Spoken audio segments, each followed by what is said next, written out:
Mas eu pensei que eu ia te convidar para dar um seminário da tua pesquisa, né, das tuas coisas, né, mas fica o convite para uma próxima vez tu vir trazer as tuas pesquisas. Para quem não conhece, a doutora Melissa Medeiros Markoski é formada em Ciências Biológicas pela URGS, ela tem mestrado e doutorado em Biologia Celular e Molecular pela URGS também, e pós-doutorado em Diagnóstico Fitossanitário, Sinalização Celular e Imunologia. Atualmente, a professora Melissa é professora adjunta da UFSPA e também tem atuado como vice-coordenadora do Núcleo de Gestão Ambiental da Universidade e é membro do Comitê Técnico de Biossegurança, entre outras coisas, né, Melissa? Que a Melissa faz bastante coisa. Muito obrigada por ter aceitado. Eu acho que o tema que tu vem trazer é bem pertinente para todo mundo, né? E eu deixo a palavra contigo. Se tu precisar de qualquer outra coisa, a gente te passa no final as questões do chat, tá? Só para relembrar o pessoal, vou passar um link do formulário de presença. Por favor, não deixem de assinar. A palavra é tua, Melissa. Obrigada. Pessoal, só também, por favor, deixem os microfones desligados para não ter interferência com a palestrante. Obrigada. Então tá, gente. Em primeiro lugar, eu quero agradecer muitíssimo o convite, né, da doutora Patrícia. Da professora Maria Luísa também, é sempre um prazer, né, conversar com o pessoal do Clínicas, porque eu tenho, né, amigos queridos aí, conhecidos, colegas, então é sempre legal a gente trocar um pouco de informação, de conhecimento com essas pessoas, né. Me sinto bastante honrada de estar aqui falando um pouquinho para vocês, então, sobre biossegurança, né. Eu acho que, como a Patrícia deixou bem claro, essa minha área de formação, ela é muito mais celular e molecular, só que eu sou concursada na universidade, então, em biossegurança, e eu acho que um dos motivos é porque lá em 2005, né, quando o Brasil estava, enfim, firmando a lei de biossegurança, muito com aquela preocupação de transgênicos, as universidades acabaram tendo que se adequar e se adaptar, né? Então, além de quem trabalhava com organismos geneticamente modificados, tinha toda uma outra política por trás disso, de cuidados à saúde, de manter a segurança das pessoas que faziam atividades em laboratórios, ao qual eu tive a honra de participar, porque lá no Centro de Biotecnologia, então, né, o professor Giancarlo era o coordenador da nossa CBio, olha, não sei se não é até hoje, até. E aí ele reuniu, então, estudantes, né, dos diversos laboratórios para a gente fazer um mutirão, e ó, quem conhece lá o Centro de Biotecnologia, né, sabe que lá tem, então, né, cada porta de laboratório vai ter lá qual é o organismo que se trabalha, a classe, enfim, né, isso foi feito na biotec, foi feito na genética, foi feito em vários lugares. E eu tive a honra de participar disso naquela época, né? Então, é algo que a gente começa a abrir a mente para algumas coisas a respeito de biossegurança e vai levando isso depois para a vida de trabalho, né? Os anos que eu trabalhei em cardiologia foram 8 anos, eu coordenava um laboratório e uma das preocupações também eram relativas a essa questão de biossegurança. E hoje, então, basicamente o meu trabalho durante a pandemia, tirando questões relacionadas à parte de imunologia, né, associada ao COVID, ao SARS-CoV-2, é um trabalho muito contínuo a respeito dessas questões de biossegurança, porque desde que a gente entrou na suspensão das atividades, eu acho que a URGS e a UFSPA entraram meio juntas, assim, né, nós tivemos 2 semanas de aula lá em março, e só que naquele momento a gente pensava que era uma coisa assim, daqui 2 semanas, 3 semanas, tudo volta ao normal, né? Então, desde o início a gente já ficou assim, tá, mas quando voltar, o que a gente vai fazer? Tem que enfatizar que as pessoas precisam lavar as mãos e tal. E a coisa tomou essa proporção que tomou hoje, né? Que, enfim, número, entre aspas, catastrófico, né, de mortes e todos os cuidados que a gente tem que ter, tudo que a gente faz na nossa vida, né, na nossa rotina. Eu gosto sempre de trazer essa questão da percepção de risco, quando eu começo a falar de biossegurança, porque há situações que a gente não tá no nosso na nossa expressão dos genes, de uma maneira automática, a gente cuidar isso, né? A não ser pelo pessoal, mas os orientais, eu acho que desde lá a gripe aviária já mantinha essa situação de usar máscara na rua, manter o distanciamento, porque eles têm muito essa preocupação também com o outro, né? Para a gente aqui foi tudo muito novo, tudo muito estranho, né? Tudo muito diferente. E, além disso, uma coisa que é intrínseca ao comportamento do brasileiro, principalmente, é que a gente fala se tocando, né? A gente fala se tocando, a gente se abraça, a gente se pega, a gente fala perto. Então, isso para a gente é uma mudança de paradigma, uma mudança de hábitos, é uma mudança muito geral que foi, entre aspas, nos colocada meio que da noite para o dia, né? Todo um comportamento que a gente tem, que a gente sempre foi, as pessoas que nós somos, e agora, peraí, tem que mudar isso aí tudo, né? Eu sempre brinco com isso, com a relação da biossegurança com isso, porque da minha geração para trás, né? Eu digo da minha geração, porque a minha geração já pegou a questão da lei de biossegurança e já foi para o laboratório meio que caindo na adaptação, né? Então, tem que fazer as coisas corretas, tem as regras para isso, vamos seguir. Agora, quem é mais antigo, que aprendeu, assim, né, com o seu orientador, nos Estados Unidos foi uma coisa, e fez, enfim, doutorado, sanduíche, não sei aonde foi outra, é outro tipo de comportamento. As pessoas ainda tinham muito aquela coisa assim de, não, eu sempre fiz assim, sempre deu certo, né? Não preciso usar luva aqui, porque eu nunca usei, nunca me contaminei. Então, são coisas que para essas pessoas é difícil no dia a dia a gente colocar que há um regramento de biossegurança a ser seguido, né? Quem dirá para todo mundo aí na rua, de repente, passar a usar máscara e não se tocar mais, né? Então, e lavar a mão praticamente, sei lá, milhares e milhares de vezes, né? Então, essas situações todas é que eu vou querer chamar um pouquinho mais para a situação, então, do ambiente de pesquisa, do ambiente de saúde em si, porque é onde a situação é pior, né?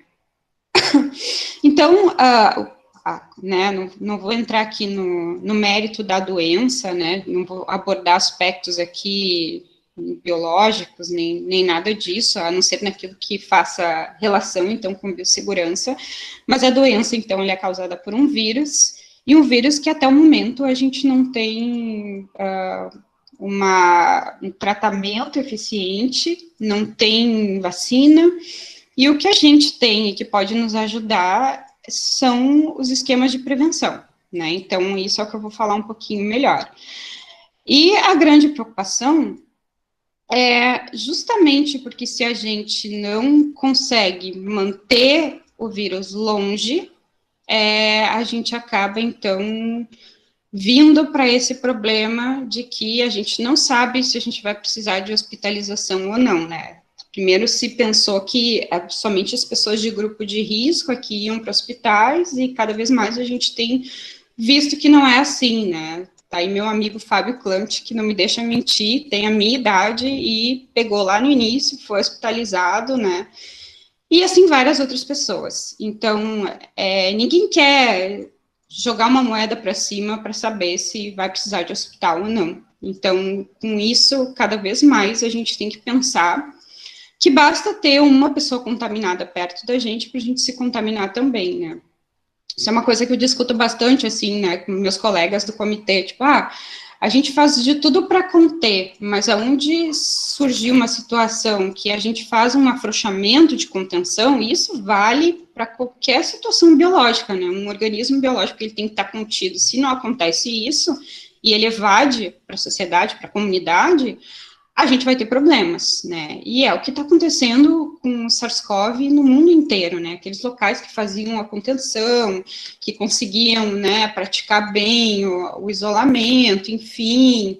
Aí, cada vez mais tem se conscientizado de que precisa o distanciamento, precisa o uso correto da máscara.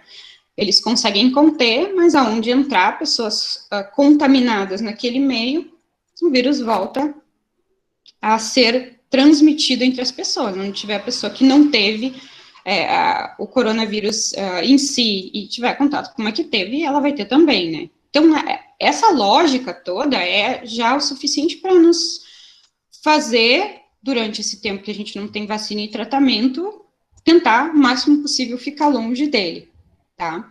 E além dos altos casos de mortalidade, eu nem cheguei a falar isso aqui, são os dados de ontem à noite. Isso aqui, gente, é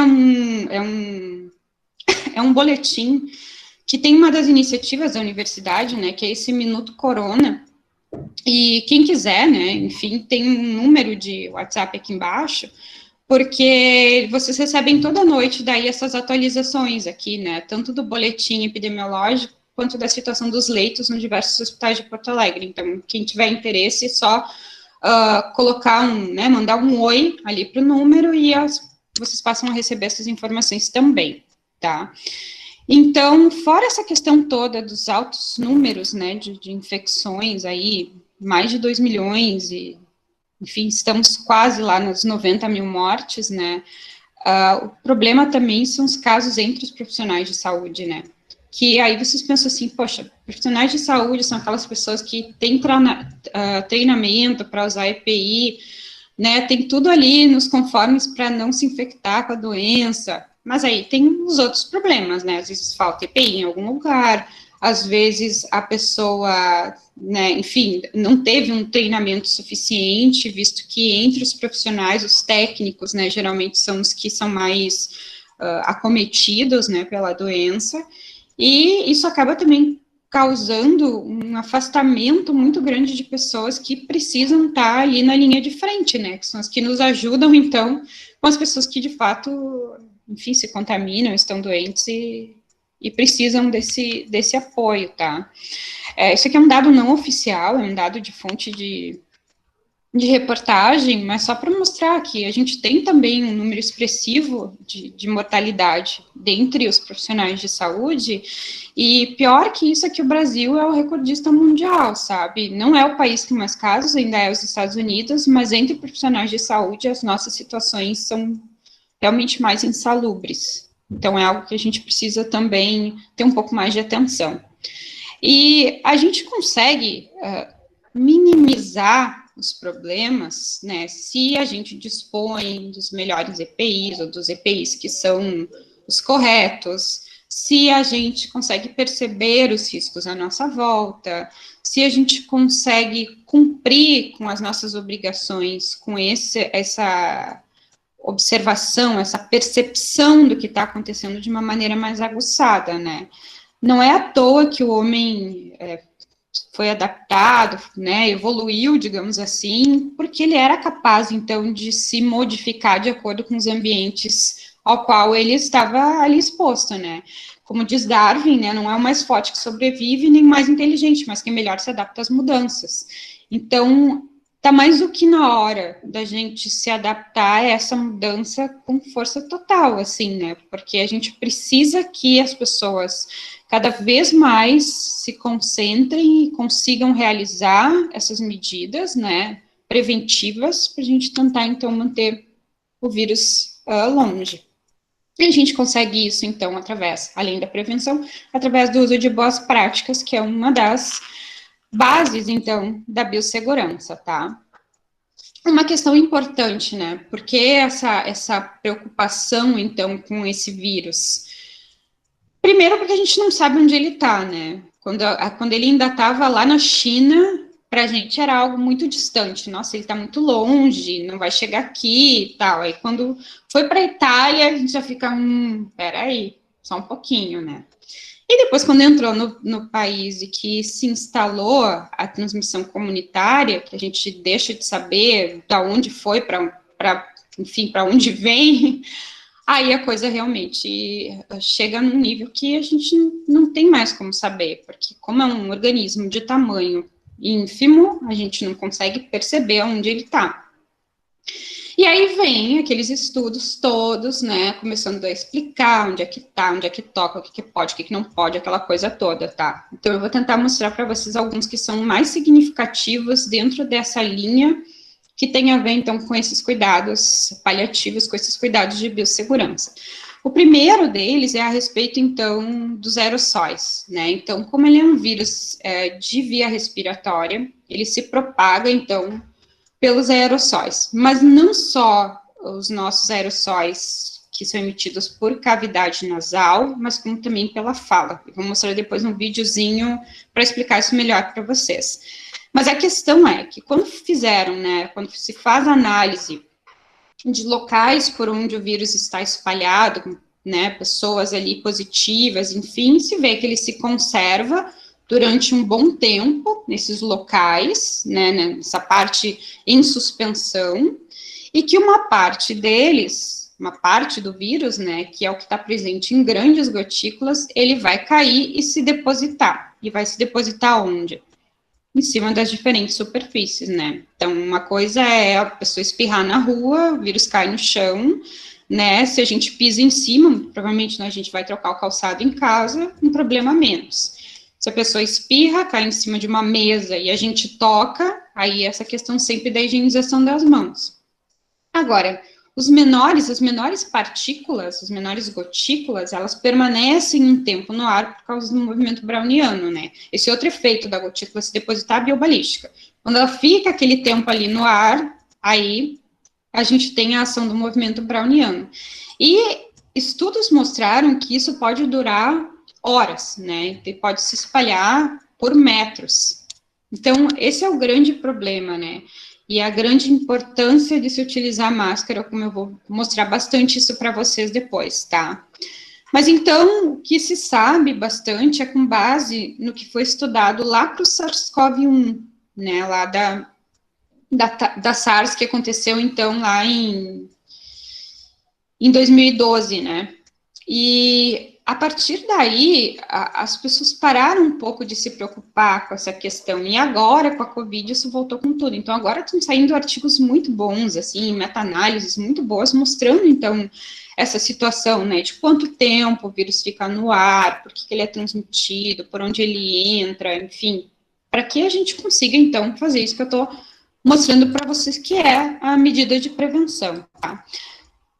Então, isso aqui, que não era para ter som, deixa eu tirar porque não importa.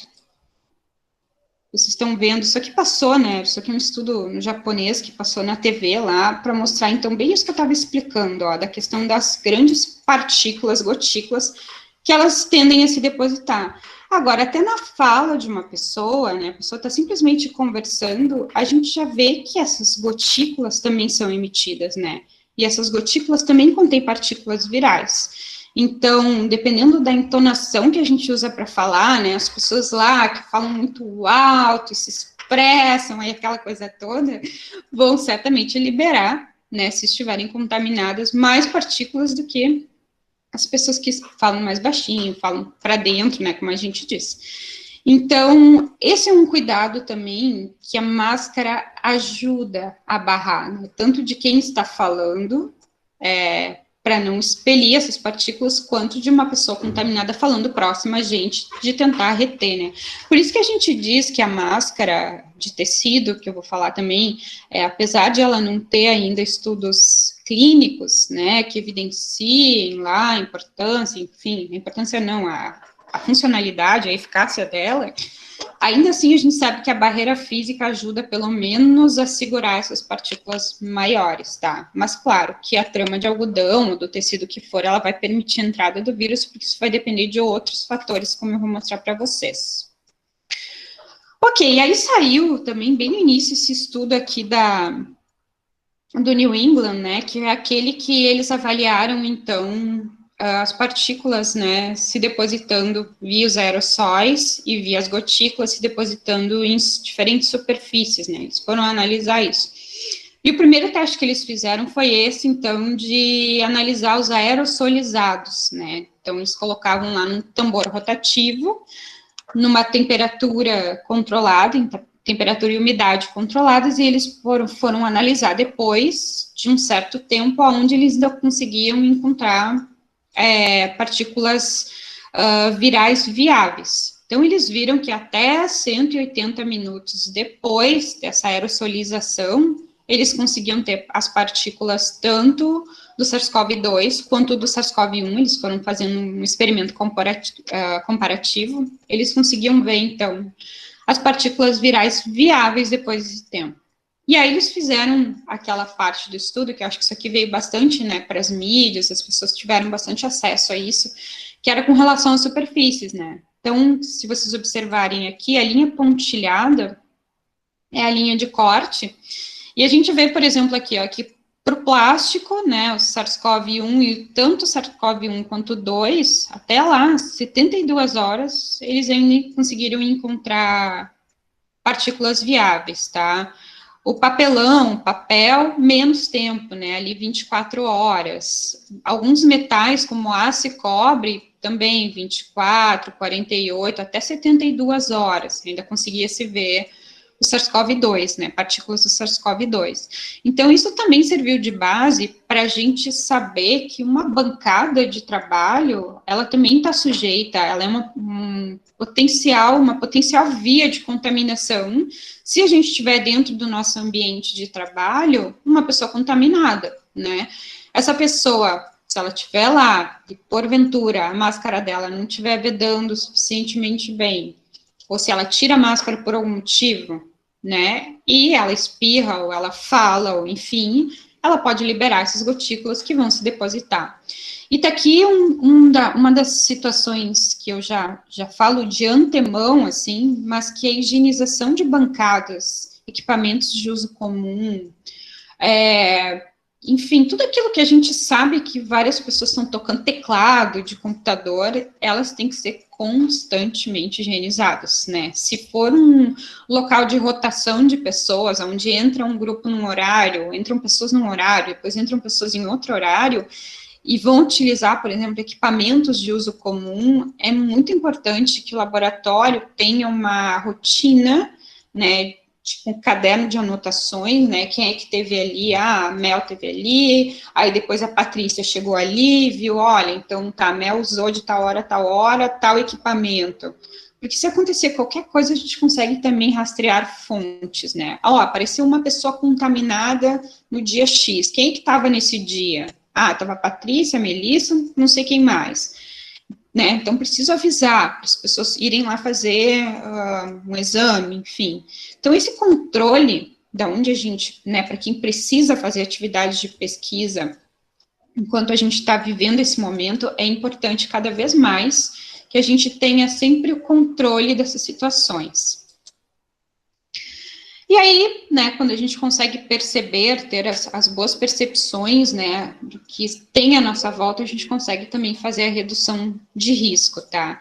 Só que, claro, que isso tem uma amplitude muito grande, que vai desde uma pessoa utilizando lá, praticamente, roupa espacial para trabalhar, né?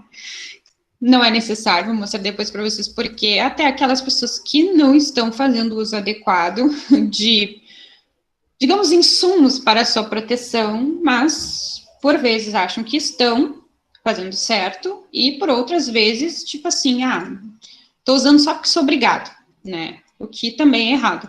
Por isso, as campanhas educacionais, em termos de prevenção, de uso de EPIs, de distanciamento, de higienização de mãos, são tão importantes. Porque tu pensa assim, poxa, uma hora a pessoa tem que acreditar que ela precisa fazer isso direitinho para ela não se contaminar, né? Porque, de fato, a gente vê de tudo, né? Basta entrar aí na internet e a gente vê um mundo de coisas a respeito disso, né?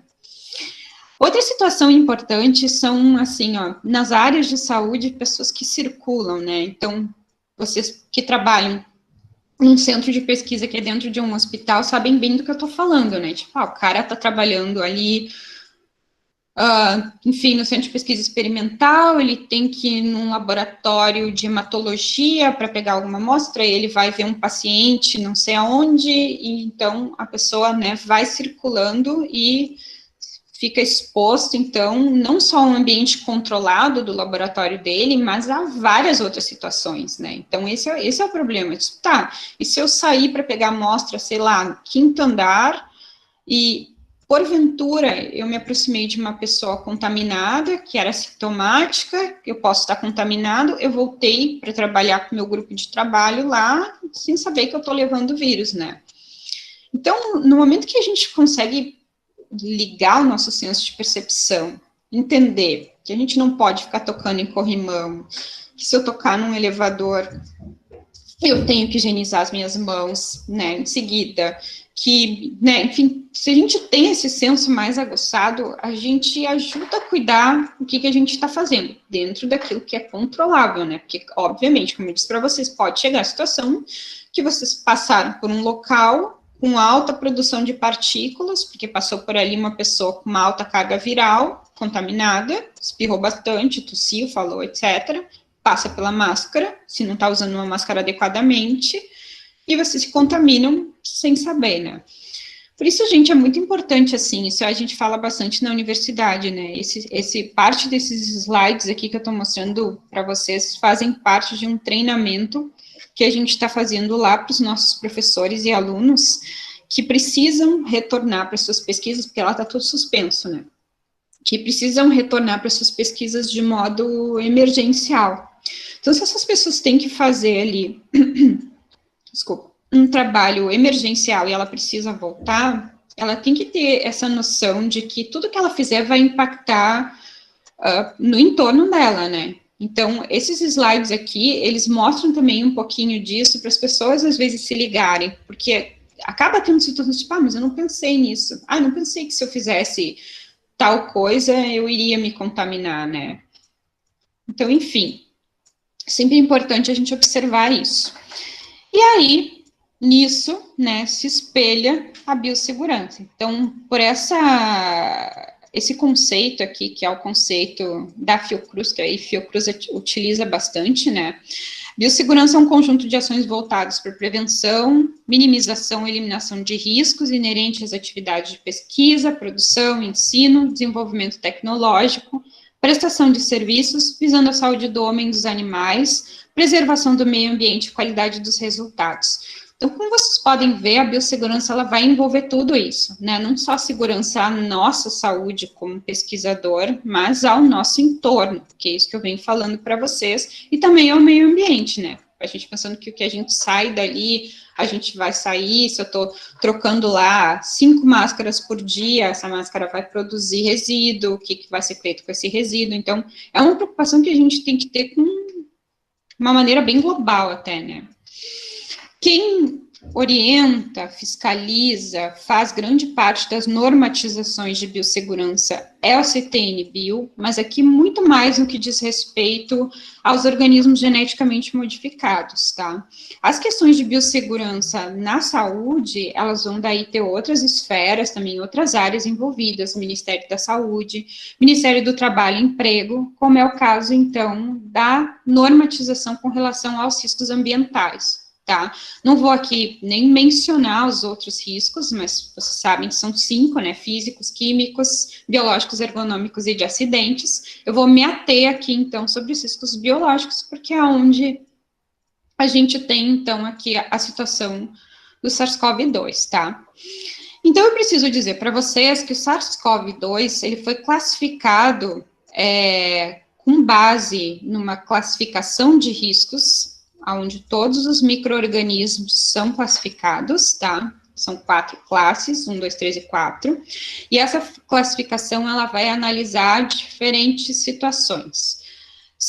Quanto aquele organismo é patogênico, quanto ele é virulento, quanto ele persiste no ambiente, se tem medidas profiláticas, se tem combate, se tem tratamento, se tem pessoas mais sensíveis àquele tipo de organismo. Então, tudo isso é analisado, né, um conjunto lá, se eu não me engano, de 12, 14 níveis de classificação, e com base nisso, se classifica entre essas 4 classes, 1 mais simples, 4, a classe mais elevada, considerando esses riscos aí. O SARS-CoV-2, ele é um patógeno que, assim como os outros vírus, né, o SARS e o MERS, ele foi classificado, então, na classe de risco 3, certo? Então, o que significa? Significa uma classe que tem problema para quem está fazendo a manipulação, né, daquele organismo, mas também vai ter problemas agora oriundos de como vai ser feita a contenção dele. Então, a gente tem essas 4 classes de risco, e essas 4 classes vão influenciar em como ele precisa ser trabalhado naquela área de pesquisa. Porque, às vezes, um organismo ele pode ser de classe 3 e ser trabalhado num nível de biossegurança 2, às vezes vice-versa. ele é nível 2, mas ele precisa ser trabalhado, ele é classe 2, mas precisa ser trabalhado no nível 3, tá? Então, o que acontece com relação ao SARS-CoV-2 é que essa classificação, ela ainda não aparece formalmente, tá, por nenhuma autoridade, né, quem faz essa classificação em geral é a OMS depois emite para os diferentes países, né, que vão fazendo as suas adaptações ali, né, o Brasil, por exemplo, o documento que a gente tem é um documento do Ministério da Saúde, mas ele, então, foi provisoriamente classificado como classe de risco 3, tá? Então, ele é capaz de causar doença grave em humano, a doença é potencialmente letal, o vírus se propaga com facilidade entre as pessoas, mas, aqui um porém importante, é que a classe de risco 3, ela denota que existem medidas profiláticas e terapêuticas, coisa que a gente não tem ainda, tá? Então, o que acontece? Como é um vírus que ele tem todo esse lado de estudos clínicos, de tratamentos farmacológicos, de vacinas em desenvolvimento, muito provavelmente ele vai ser classificado formalmente na classe 3, quando essa situação profilática toda se resolver. Por enquanto, ele é assim, classe de risco 3, tá? Mas, vamos ver, né, há situações, por exemplo, se pessoas de grupo de risco forem trabalhar, ele passa até a ser 4, né. E dentro disso, como eu estava falando para vocês, a gente tem, então, agora os níveis de contenção para o trabalho. E é a mesma coisa, mais baixo para o mais alto, são 4 níveis, onde o nível mais baixo, por exemplo, para quem vai trabalhar com a levedura da cerveja, né, os lactobacilos do leite, né, até que lá em cima a gente tem ebola, varíola, que obviamente não é manipulada, né, o vírus, mas são as classificações, então, mais severas, tá? E essas classificações, esses níveis agora, né, de biossegurança, eles vão inferir para a gente situações de infraestrutura para o nosso trabalho. Que é isso que eu estou falando para vocês, é a chamada barreira de contenção. Então, essa barreira, ela vai ser física, né, ela vai organizar como vai ser a infraestrutura da área de pesquisa, ela vai determinar quais vão ser os EPIs necessários, EPIs e EPCs, né, os equipamentos de proteção individual e coletiva, ela vai determinar o que pode ser feito, por quanto tempo, como o resíduo tem que ser tratado, então tem essa série de situações, tá? No caso da Covid-19 e do SARS-CoV-2, ele foi, então, classificado na classe 3, mas para ser trabalhado, quando for diagnóstico e testes onde a partícula viral é inativada, no nível 2, certo? O que é esse nível 2? É um nível onde a gente, tendo uma autoclave no laboratório, uma cabine de segurança biológica, uma antessala, né, essa porta externa do laboratório, ela não fica para uma área de circulação comum, ele já pode ser trabalhado ali, dentro desses critérios, tá? Essa classificação, quem, né, preconiza é tanto a OMS quanto o CDC. Agora, se o vírus for manipulado de maneira a ser colocado numa cultura de células, algo que vise a propagação viral, a reprodução das partículas, né, aí ele passa, então, agora ao nível de segurança 3, né, que aí tem toda uma série de outras situações aqui, a gente tem que ter vestimenta especial, todo o ar que é exaurido, ele precisa ser queimado antes de ir para o ambiente, mesma coisa com os líquidos, né, as pessoas têm que tomar aquele banho, aí aquela água também, ela tem que ser tratada, né, nem que seja quimicamente, antes de ir para o ambiente, certo? O correto, gente, seria, né, considerando que ele é classe de nível 3, que ele também fosse trabalhado em nível 3, mas a gente só tem 12 laboratórios, né, de nível 3 no Brasil inteiro. Então, por causa disso, em outros locais do mundo isso também aconteceu, se permite que ele seja manipulado no nível 2, tá? Mas é muito importante que eu fale isso para vocês. quem for trabalhar amostras COVID tem que saber que mesmo que essas amostras passem por um processo de contaminação antes da amostra entrar no laboratório, como, por exemplo, por luz ultravioleta, ou uma inativação térmica, ainda existe sempre o EC. EC ficou partícula viral ativa. Então, aqueles cuidados de biossegurança, de boas práticas que a gente tem que utilizar na nossa rotina, a gente precisa aplicar também, né? Por exemplo, eu vou usar uma cabine de segurança biológica, o que é a rotina, né, de boas práticas que a gente utiliza geralmente? A gente vai lá, faz uma descontaminação, né, com algum material sanitizante, de preferência um material que ele produza, que ele tenha ação de detergência, né, porque isso ajuda, então, a degradar o envelope viral. A gente passa um álcool 70, a gente liga a ultravioleta, se for dentro da cabine, né, mas isso que eu tô falando vale também para uma bancada. A gente utiliza lá a cabine, terminou o nosso procedimento, faz tudo de novo, né, deixa lá a ultravioleta um tempo, depois faz toda a descontaminação diária. Então, essa orientação que a gente faz para a cabine, a gente tem que trazer para a bancada e para os equipamentos também, né, os equipamentos dentro do possível, porque vai ter equipamentos que a gente não pode utilizar nem produto sanitizante, muitas vezes. Então, mas esse tipo de cuidado, ele é necessário, lembrando que a gente está manipulando amostras COVID num laboratório de nível de biossegurança 2, que a maioria dos laboratórios são, né, sem que esse, de fato, seja o nível mais adequado para o trabalho de um vírus que é classe 3, tá? Então, sempre pensando assim, quanto mais, entre aspas, paranoico a gente for com relação à descontaminação e cuidados com amostras COVID, mais a gente vai se proteger. E a outra questão importante que a gente discute bastante é a questão da transmissão do vírus, né? Quando a gente não segue essas medidas, então, adequadamente.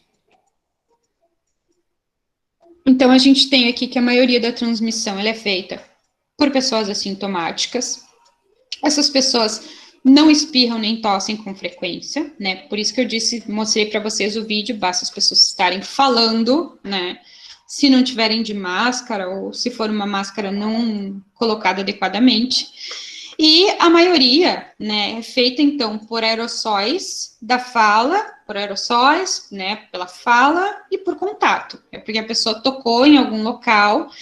Vocês podem olhar, eu tô aqui falando, eu tenho péssimo hábito de estar sempre coçando o nariz, tá? Começa a dar cosquinha, eu começo a coçar. Imagina se eu tô trabalhando no laboratório e eu tô assintomática e eu tiro a minha máscara, coço o nariz, esqueço disso e boto a mão na bancada, né? Então, por isso que eu friso bastante para vocês, a percepção do que a gente está fazendo, eu acho que grande parte das pessoas já se deu conta disso, né? Tipo, se eu sair de casa, toquei no elevador, eu tenho que entrar e higienizar a mão, porque eu não sei quem tocou antes de mim. Quando as pessoas têm isso com mais rigor, elas conseguem controlar melhor. Agora, se você é uma pessoa que você não consegue fazer isso, que, esqueci, eu não sei onde eu toquei, aí isso também complica um pouco a vida de quem tem que trabalhar em grupo, né? Então, são coisas para a gente começar a cada vez mais se ligar, assim. O que a gente pode fazer, né? Então, essas 3 estratégicas são as básicas: o distanciamento social, a higienização de mãos e o uso de EPIs, né? A gente sendo tanto pessoa que vive em sociedade, quanto uma pessoa que trabalha numa instituição de pesquisa e ensino, né? E saúde, obviamente. Então, todos esses cuidados a gente tem que levar lá para a nossa vida daí de trabalho mais fortemente, né, o mais fortemente possível. Então, isso aqui, por exemplo, né, com relação à área laboratorial, a gente fala sempre assim, bom, tem que manter o distanciamento de 1,5 metro, 2 metros, tá? Mesmo utilizando os EPIs, porque eu já falei para vocês, né, dependendo, a pessoa espirra com a máscara, as partículas podem passar, tá? Então, eu tenho que tentar manter sempre essa questão de distanciamento. Se meu laboratório é um laboratório muito pequenininho, então, se eu tenho uma sala para fazer alguma coisa dentro da área do laboratório, eu tenho que saber que eu não posso entrar com 3, 4 pessoas dentro daquela sala, certo? Então, isso também, por isso que valem as rotinas, né? Saber quem vai trabalhar, eu tenho que fazer um PCR, eu tenho que fazer tal análise, quanto tempo preciso ficar no laboratório, né? Então, isso tem que ser conversado com o grupo, né? O grupo tem que chegar assim, bom, mas o trabalho do fulano, ele tem que coletar os dados, porque ele precisa terminar a tese, ou ele precisa apresentar esse laudo, né? Então, vai da discussão do grupo de tentar organizar as situações para um trabalho que não coloque a equipe em risco. E uma coisa interessante também é manter esquema de rodízio, né? Então, por exemplo, o laboratório, ele comporta 4 pessoas mantendo bem o distanciamento, mas aquele laboratório tem 12 que trabalham lá. Então, o negócio daí também é tentar combinar os dias. Olha, né, fulano, beltrano, quando vocês vão tais dias, né?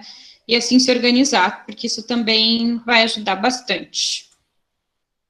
A higienização de mãos, eu acho que aqui, né, vocês todos sabem exatamente como fazer, vocês sabem que não adianta, né, colocar o sabonete na mão e fazer assim, que isso não higieniza, né? Então, fazer aquela lavagem corretamente, principalmente quando a gente chega no local de trabalho, quando a gente vai trocar a máscara que a gente veio da rua, provavelmente uma máscara de pano, por uma máscara N95, por uma máscara cirúrgica. Toda vez que eu tocar em alguma coisa suspeita, né, só o álcool gel já ajuda, e o procedimento com álcool gel tem que ser o mesmo procedimento que a gente faz na lavagem de mãos, né, de todas as etapas. Mas sempre eu recomendo que faça uma higienização com água e sabão, bem eficiente no início das atividades e depois no final, porque elas também vão ajudar a remover partículas virais que, por algum motivo, possam ter ido parar na mão de vocês, tá? E o terceiro fator, os equipamentos de proteção individual, então. Eles podem ser a única proteção disponível para profissionais de saúde, enquanto a gente não tem os fármacos, nem vacinas, ou o modo de transmissão, por vezes, é desconhecido, né? Porque a gente fica sempre... Acontece aquela coisa assim, poxa, a pessoa estava se cuidando, ela usava o EPI, era um profissional de saúde, usava um EPI, mesmo assim se contaminou, né? Por que aconteceu? Aí já começa assim, poxa, o EPI não funciona. E a coisa não é bem assim, a gente sabe que há vários fatores, um dos fatores é a carga viral, né, a qual aquela pessoa foi exposta, mas certamente que usar o EPI corretamente vai ajudar a minimizar esses riscos aí de uma maneira bem pronunciada, tá? O que faz com que aquela máscara, aquele material que a gente está utilizando seja de fato um EPI? Ele tem que ter um número, que é esse número que ele é referido, então, como um certificado de autenticação. É um número que ele é fornecido, então, quando esse material é feito pelo Ministério da Saúde, ele é testado pelo Inmetro, e é o que vocês podem procurar nos bancos de dados do Ministério do Trabalho, para ver se aquele material, aquele produto, ele é aconselhável para uso, tá? Porque, muitas vezes, a máscara, enfim, né, o EPI é feito, é emitido o laudo, ele tem esse número, ele é utilizado, mas daqui a pouco surgiu um lote com problema. Essa informação vai estar lá, tá? CAEPI é o site, vocês podem procurar CAEP, Ministério do Trabalho, que vocês conseguem localizar. Vale a pena checar, porque há coisa de 1 mês e meio, se eu não me engano, o Ministério da Saúde andou recolhendo mais de 50 marcas de máscaras N95, porque não foram feitas corretamente, não estavam fornecendo a proteção que deveriam. Então, sempre vale a pena checar como é que estão, então, os EPIs que vocês estão utilizando, observando, então, o número do certificado de autenticação. E aí, o que começou com relação à Covid, lá em março, abril, se eu não me engano, foi uma orientação daí de que as pessoas estavam, as autoridades sanitárias estavam, então, recomendando que as pessoas utilizassem as máscaras, né, não só nos ambientes de trabalho, com relação ao Covid, ao SARS-CoV-2, a Covid ou ao SARS-CoV-2, mas também no dia a dia, né, na rua, que isso, pela barreira física, principalmente, isso ajudava, então, a minimizar a transmissão do vírus, certo?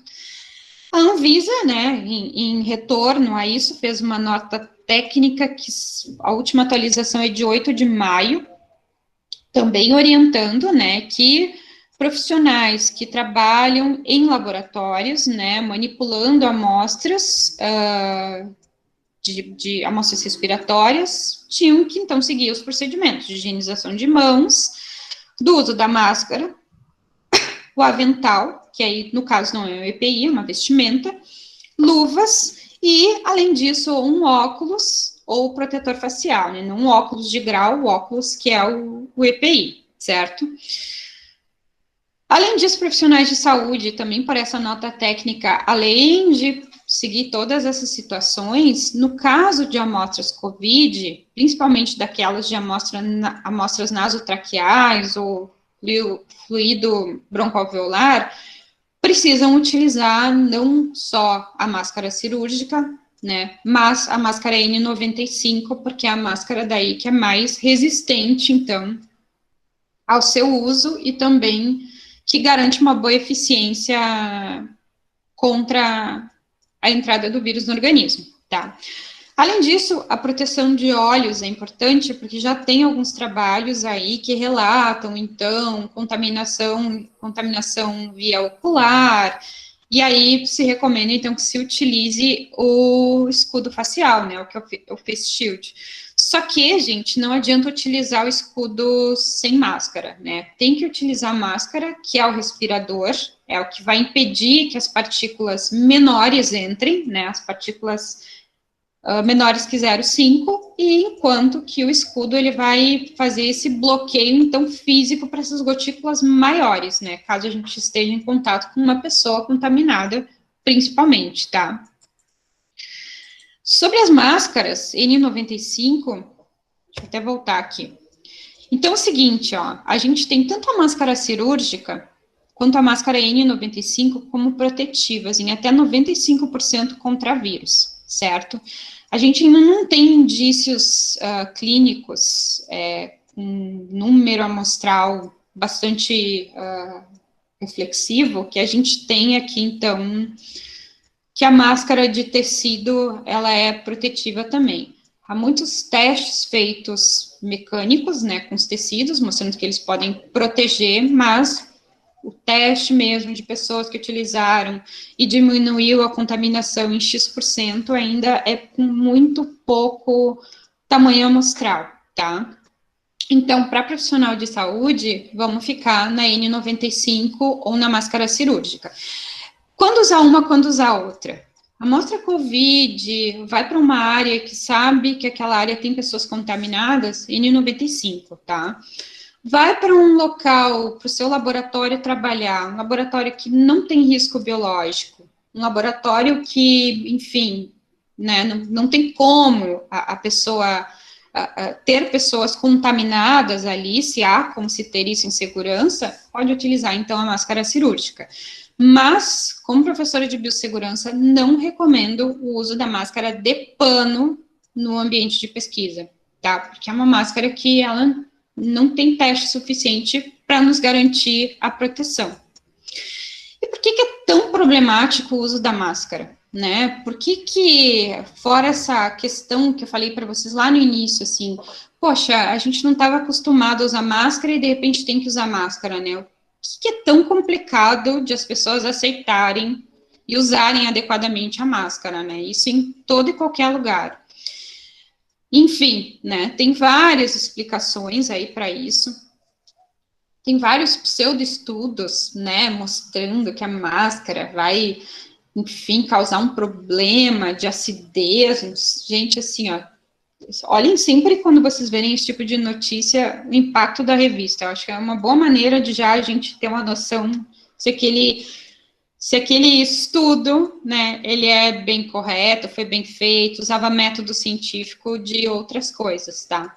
Mas uma coisa que as pessoas relatam, né, meus alunos eventualmente perguntam, prof, eu usei a máscara e eu uso óculos, mas é um problema porque meu óculos está sempre embaçando. Aí eu vou lá e digo, não, então tu não estava usando a máscara direitinho, né? Se o óculos está embaçando é porque a máscara não está bem colocada.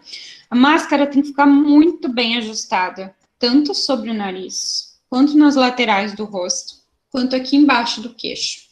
Aonde vazar um pouquinho de ar, né, por exemplo, aqui por cima embaçar o óculos, significa que o ar está entrando ali com muita facilidade, tá? O contrário é a mesma coisa. A máscara, ela vai causar uma certa resistência respiratória, né? Principalmente se a gente estiver com a máscara e estiver falando. Por isso, o ideal é que a gente evite falar, até para não umedecer o material, né? Quanto mais a gente umedece, mais rápido a gente tem que trocar e assim por diante. Mas, ao mesmo tempo, ela não pode ser desconfortável. Eu tenho que conseguir fazer atividade naquele número de horas que a máscara permite aquele uso de uma maneira confortável, né? Se eu estou ali paradinho, fazendo o meu PCR, seja lá o que for ali, com a máscara, não, a princípio não é para eu ter um problema respiratório com ela.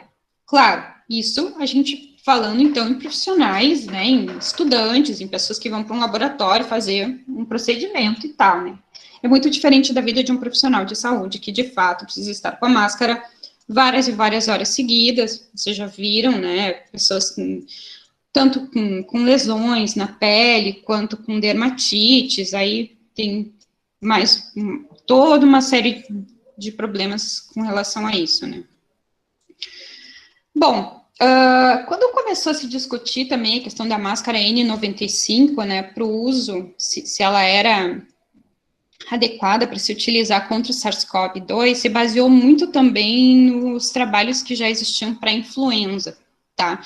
Então, esse estudo aqui, ele é um estudo muito legal, ele é um dos primeiros estudos que saíram, acho que foi em 2015, a respeito das máscaras N95.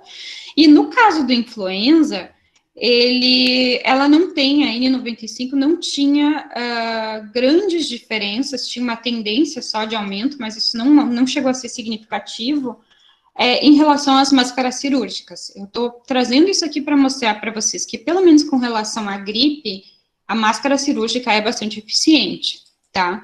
E aí, claro, surgiram outros estudos analisando daí as máscaras, né, com relação à Covid, saíram algumas meta-análises, saíram, então, recomendações, né, enfim, tem algumas revisões sistemáticas já, né, a respeito do uso da máscara. Só que uma coisa que a gente precisa cuidar é que esses estudos aqui, que foram incluídos, muitas vezes nessas meta-análises, às vezes apresentam muitos vieses, né, ou o grupo era muito pequeno, ou aquele grupo não tinha um controle adequado, como vocês sabem que acontece para meta-análise de diferentes áreas. Então, mesma coisa, vale sempre olhar o fator de impacto da revista na hora que vocês tiverem uma dúvida com relação a isso. Mas o que a máscara precisa ter para de fato funcionar, tá? Então, são essas três coisas aqui, essas três situações que vocês encontram também no filtro da cabine de segurança biológica, que é o filtro EPA. Ela precisa ter uma situação que primeiro impacte as partículas maiores, ela precisa ter um mecanismo que faça a intercepção das moléculas, das partículas de tamanho mediano, e ela precisa também ter deixa eu só voltar isso aqui, ó, um mecanismo que pegue, então, por difusão, aquelas partículas menores que estão fazendo o movimento browniano, certo? Então, primeiro é o de impacto, o outro que vai causar a intercepção, e esse último aqui que vai acabar pegando aquelas menorzinhas, porque elas vão se chocando, então, contra essas malhas que são utilizadas, tá? Então, uma boa máscara, uma máscara N95, ela tem que ser feita com material que permita a eficiência de filtração, porque possa reter as moléculas, considerando esses princípios aqui. Discoordination. Bom, e aí as máscaras de pano, caseiras, artesanais, de tecido, tá? Então, quando surgiu essa situação, né, de a OMS determinar que as pessoas tinham que usar as máscaras, as pessoas, deixa eu só checar a hora aqui, tá? As pessoas começaram a meio que ficar preocupadas, né? Tipo, e aí começou a faltar máscara para os profissionais de saúde, então primeiro se determinou isso, olha, máscara profissional é para profissional de saúde, né? E aí, o que eu vou fazer? Começaram a fazer máscara de pano, enfim. Há máscaras e máscaras, tá? Então, quando você foi estudar, né, os tecidos e o que era bom, o que não era, se gerou aqui uma série também de dúvidas, tá? E assim, ó, várias pessoas primeiro foram contra, tipo, mas o algodão, ele vai deixar o vírus passar, porque ele não tem a trama adequada. Outras, por causa daquilo que eu falei para vocês ali, né? Então, se a máscara não tiver a capacidade eletrostática, ela não consegue fazer aquela barreira das partículas adequadamente. Então, os primeiros estudos que saíram, eles não recomendavam o uso de máscara de pano, tanto para as pessoas na rua, quanto para as pessoas, principalmente para as pessoas que vão trabalhar em área de risco, né? Como é um laboratório, como é um hospital, tá? Alguns estudos depois, aí já começaram a avaliar tecidos e combinações de tecidos e mostrar, não, peraí, esse tecido é protetivo, tá? Então, esse aqui é um desses estudos que mostra que algodão junto, né, 3 camadas lá de tecido, sendo que um tecido tem a função eletrostática, aí se apontou que poderia a seda ser usada para isso, ou poliéster, né, e mais 2 tecidos, então, que façam a função de barreira física, poderiam ser utilizados pelas pessoas se não existir máscara cirúrgica disponível, tá? Se vocês olharem a maioria das fotos do pessoal na China, é muito difícil vocês verem alguém com máscara de pano, né? A maioria tá usando máscara cirúrgica. Claro que tem outras situações com relação a isso, né? Tipo, a máscara de pano estimula, enfim, a produção local, né? Tem as pessoas aí que, enfim, durante a pandemia conseguiram, então, fazer as máscaras e tal. Mas, como eu falei para vocês, há máscaras e máscaras, né? Então, para quem utiliza a máscara de pano, ter isso em mente, assim, a máscara tem que ter pelo menos 3 camadas e tem que saber que se vocês estiverem numa área de risco, ela não é protetiva sozinha. A gente tem que manter o distanciamento social e a higienização, não pode levar a mão ao rosto, porque senão nem a barreira ela vai fazer adequadamente. Como utilizar a máscara adequadamente, né? Acho que o principal fator é a gente sempre se ligar que tem que estar com as mãos limpas ao levar as mãos ao rosto, né? E uma coisa que eu não falei, que sempre que possível e a gente estiver num lugar assim, né, fora do nosso controle, tipo, fora da nossa casa e tal, é tentar o máximo possível abrir portas com os cotovelos, tá? Não usar as mãos, porque se vocês contaminarem, se vocês tocarem o cotovelo numa área que está contaminada, é muito difícil vocês acessarem o rosto de vocês com o cotovelo, né? Agora, a mão é automático que a gente leva no rosto, tá? Então, utilizar a máscara, higienizar as mãos, colocar ela pelas alças, né? Ajustar bem sobre o nariz, nas laterais do rosto. Terminou o uso, né? Tá com a mão limpa, tira a máscara e depois higieniza novamente, tá? Para as meninas e para quem tem cabelo comprido, né? Sempre cabelo comprido de coquinho. De nada adianta a pessoa colocar uma máscara e deixar o cabelo passando aqui na frente do rosto, batendo na área contaminada da máscara, ou tipo, o cabelo comprido exposto a gotículas de tamanho grande que podem se depositar, e essas gotículas, então, vindo aqui para o rosto no momento que a gente tira a máscara em casa depois, sabe? Então, cabelo preso, coquinho, que isso previne muito mais. Nunca deixar, não sei, é ridículo ter que falar, mas tipo, nariz de fora, baixar no queixo, e infelizmente a gente vê muito isso na rua. Por isso que eu digo assim, ó, isso tem um viés super educativo também, que é a gente levar isso para as pessoas dos nossos círculos, né? Diz, olha, tu não pode deixar no queixo, porque tu tá levando contaminação, tu tá deixando áreas próximas à parte suja da máscara expostas, né? Não deixar o nariz de fora. Então, são coisas que às vezes vale a pena a gente gastar uns minutinhos para explicar, tá?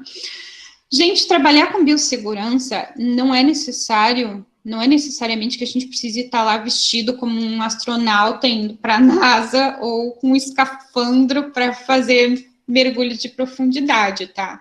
O que a gente precisa é ter noção de que a gente está em segurança, que a gente está protegido dentro daquilo que é possível, utilizando essas medidas de prevenção disponíveis, e que com isso a gente tem o nosso entorno também, né? Protegido também.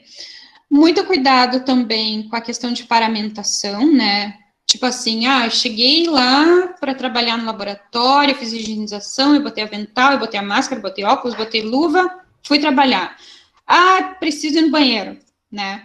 Então, cuidar para quando a gente for fazer coisas mais pontuais, tipo, fui no laboratório para fazer um experimento, é se alimentar, ir no banheiro, fazer tudo isso antes de trabalhar, depois fazer o seu procedimento e aí fazer a desparamentação adequadamente e ir embora para casa, tá? O que mais, né? Não circular em áreas comuns com EPIs, não fazer aglomeração. Às vezes a gente está olhando um resultado na tela do computador e quer compartilhar com um colega, ou quer mostrar para o orientador, ou o orientador quer ver o que o aluno está analisando, o resultado que ele teve, né? Se antigamente a gente podia estar 2 pessoas ali analisando um computador, agora a gente não pode mais fazer isso. Então, manter o distanciamento, orientador, preciso te mostrar aqui o que deu o meu resultado aqui, tá? Vai ali, aponta no computador, ele chega, aproxima, se for preciso, mas cuidar bem essas questões. Tudo isso que eu estou falando sobre cuidados em laboratório, já me encaminhando agora para os finalmente, tá? Tem um documento da Organização Pan-Americana de Saúde, tá? Tem o link aqui, depois eu posso passar qualquer coisa para a Paty. Então, ele dá as orientações de biossegurança para laboratório. Então, tem tudo isso que eu falei, com relação aos EPIs, com relação ao distanciamento, com relação à descontaminação de bancadas, com relação a resíduos, tá? O que eu faço com um determinado resíduo?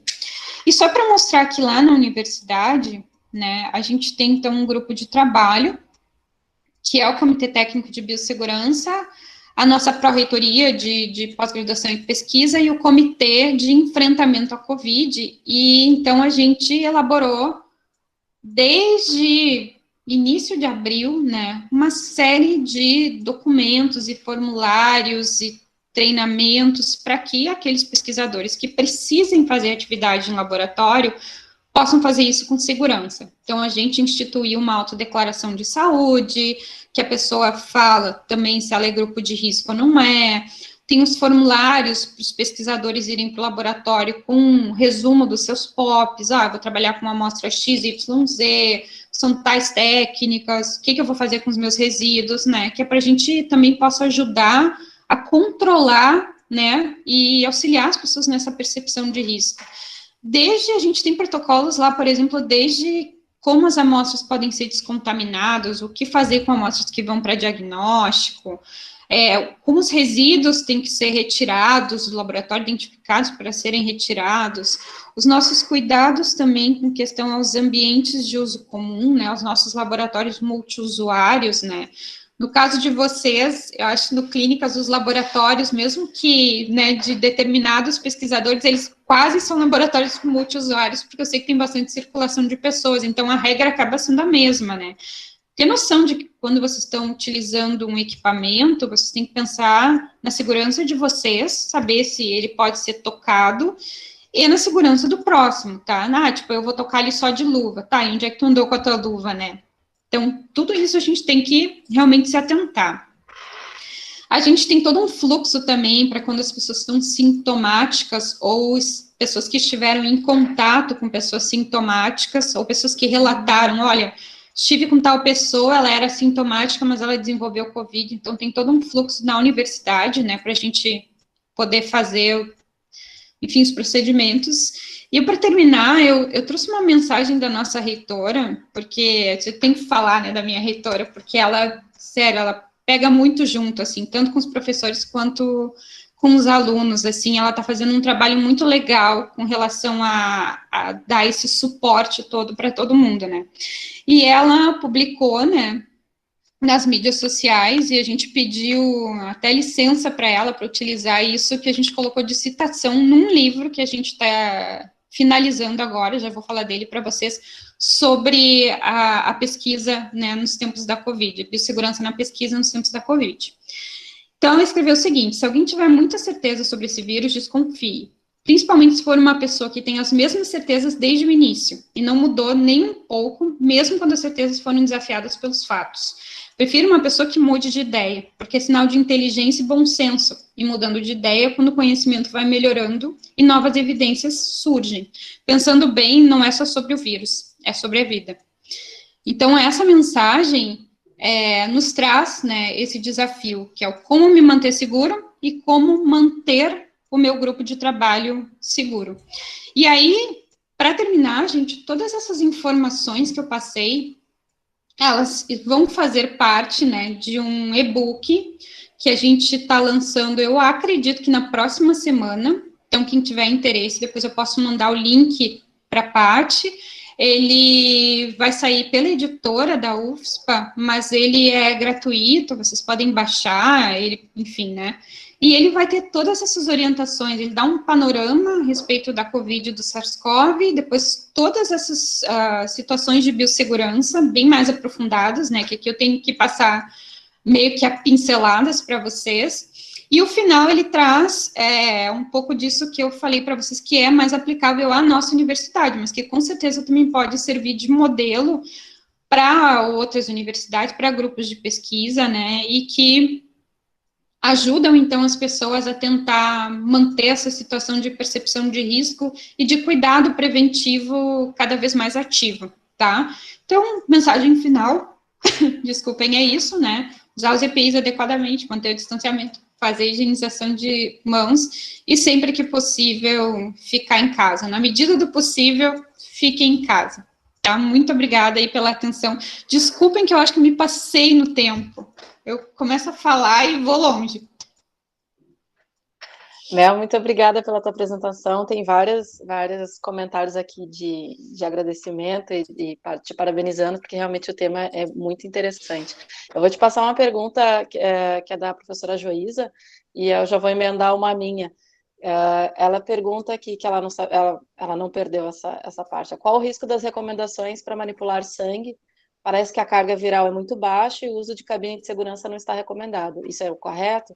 Quais os EPIs para estes casos? Aí eu já emendo a pergunta já para o nosso caso de laboratórios multiusuários, em que tem várias amostras humanas, em que não são relacionadas à Covid. Então, a partir de 2020, a gente vai ter que achar que todo mundo tem Covid. O que tu acha? Como é que a gente vai tratar as amostras de outros trabalhos, de outras pesquisas que estão sendo coletadas de 2020 em diante?